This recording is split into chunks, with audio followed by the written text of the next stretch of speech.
want to talk about today is an asset class that does not get talked about enough because of the high barrier of entry until now. And that asset class is contemporary art. Thanks to MASTERWORKS.io, you can now invest in an iconic masterpiece work of art without needing to have millions in the bank and get a piece of the upside if that art increases in value. Looking at public data on art transactions, you can see that contemporary art prices outpaces the S&P 500 total return by 174% from 1995 to 2020. Hey guys, my name's JJ, and in today's video, I'm going to be going over MASTERWORKS.io, showing you how it works, walking you through the actual platform, and also showing you how you can make money by investing in art. This video was sponsored by MASTERWORKS.io, so I will not be offering my own opinion on this platform. Now, I can't tell you if you should invest in art or not, but I will be able to give you a behind-the-scenes look of this new type of investing platform. Now, if you guys are interested in joining the 200,000 users that have signed up, you can skip the waitlist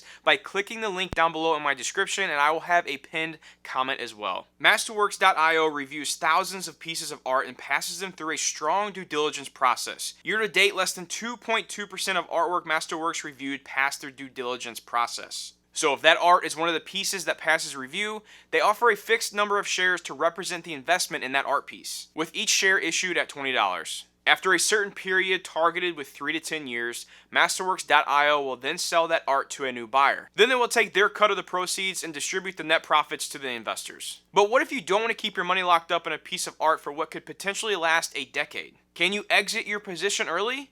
Well, yes. Yes, you can. MASTERWORKS.io offers a secondary market for posting buy and sell orders. The price you pay here might be higher or lower than the initial price of buying a share during an offering. So you can make money in two different ways by using MASTERWORKS.io. The first way is when they sell one of your pieces to a new buyer, and the second one being when you sell to another member in the secondary market. The fees to utilize this platform is a 1.5% management fee per year that is paid in the form of equity at no out-of-pocket expense to you, as well as a 20% of all future profits once paintings are sold to another buyer. So now that you have an idea of how MASTERWORKS actually works, I wanted to log into the platform and show you some tools that are available to investors. So when you first log into MASTERWORKS, it's going to bring you to this current offerings page. And in today's video, I'm going to be going through all of these tabs up here, the offerings tab, price database, trading, and my portfolio, and to be able to look at this a little further. So on this offerings tab, we're going to see current offerings that are listed by MASTERWORKS.io. You can see one here by Monet. We'll scroll down here and you can see these other pieces listed here as well. And then what you can see right here on the left is the investment thesis. Now, if we click this right now, with the investment thesis, what this tells you is this may give you a little bit of more information on the painter.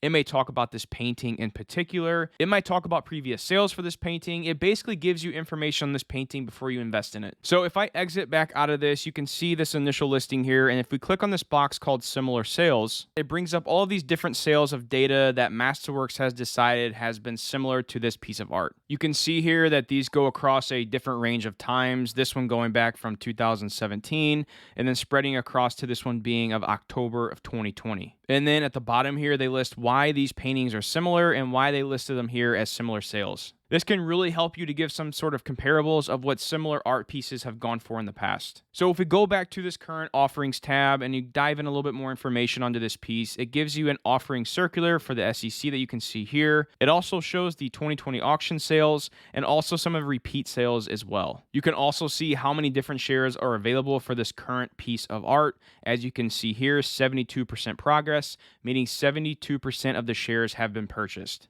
And also, if we scroll down here on some of these offerings, you'll see the auction history.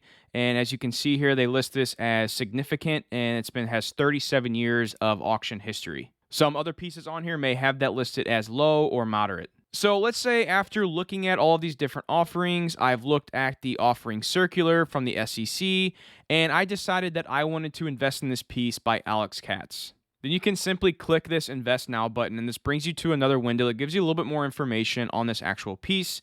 It shows the current share price, which for this one is $5. Again, it shows you that progress bar of 72% has been purchased. It shows the price appreciation of similar works, giving you a little bit more detail there, showing for this painting in particular, price appreciation for similar works has been around 13.6%. It shows the initial offering coming in at 1.188 million, and then again you can click to get your offering circular to take another look at through the SEC as well. So after looking this over and deciding that you are willing to invest in this piece, there are going to be minimums here for investing in these pieces of art. So let's say I type in $100 here and I go to click continue. You can see that there's a little warning box that pops up and it says minimum order needs to be $500.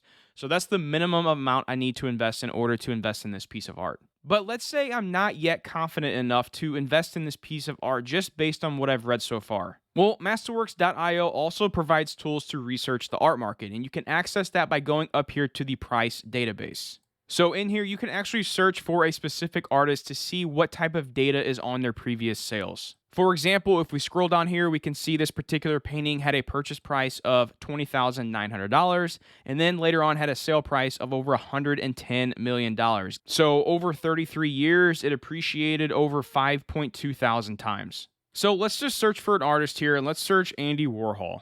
This will bring up a summary of who Andy Warhol was as an artist and also list a bunch of his previous art pieces that have sold over the years. And we can see what the initial purchase price was, what the sale price was on these certain paintings, and then also what the total return was and how long they had to hold that in order to receive that return on this painting. And another great feature is the sort tab where you can sort different paintings by different criteria. For example, let's say we wanted to look at the cheapest sale price by Andy Warhol. And if we scroll down here, we can see that this had a sale price of $4,134 and was held for 14 years. Now, as aside from just buying shares of an art piece through the current offerings listed here on Masterworks, you can also buy and sell shares through the secondary market. And to get to that, you click this trading tab right here. And again, this is showing the secondary market where you can place sell orders and buy orders of current shares that you already own or shares that you want to buy of a certain painting. And you can just simply go up here to create an order. And there are also a filters tab here where you can search through different paintings, the minimums and maximums in price. And then if you just click show, it will show you all the different paintings that are available based on your criteria. Now, currently there are around 200,000 users utilizing MasterWorks.io. And again, if you guys are interested in skipping the waitlist, make sure you click that link down below in my description to sign up today. Now, something I should note here, if we jump over to this JJ tab, which will bring up the settings, and we click payment methods, it will show you how you can buy different pieces of art. You can by linking a bank account, and you can fund up to $100,000 per order. You just have to link your bank account, and it is for U.S. residents only. It is secure and private, or you can also pay through a credit or debit card as well. There are additional processing fees that may apply, and American Express is not supported currently. Once you do invest in a piece of art, you can track your investments in the My Portfolio tab here. And this will show you what the estimated fair value of your account is, and then also your total cost basis. Now, your total cost basis is simply the original amount that you paid for that investment. And then the estimated fair value here is going to show you the total amount of your portfolio. And this is based on how many number of shares you own in each of your investments, and then the estimated appraised value of those pieces of art based on appraisals that take place twice a year through Masterworks. So with Masterworks, they are making it available for you to invest in art that before you would usually need to have millions of dollars to invest in any one of these pieces. Again, if you guys are interested in signing up, make sure you click that link down below in the description. I'll have a pinned comment as well. You can skip the waitlist and get started right away on investing in your next contemporary art piece. Guys, thank you all so much for watching, and also a big thank you to Masterworks for sponsoring today's video. And until the next video, you guys take care.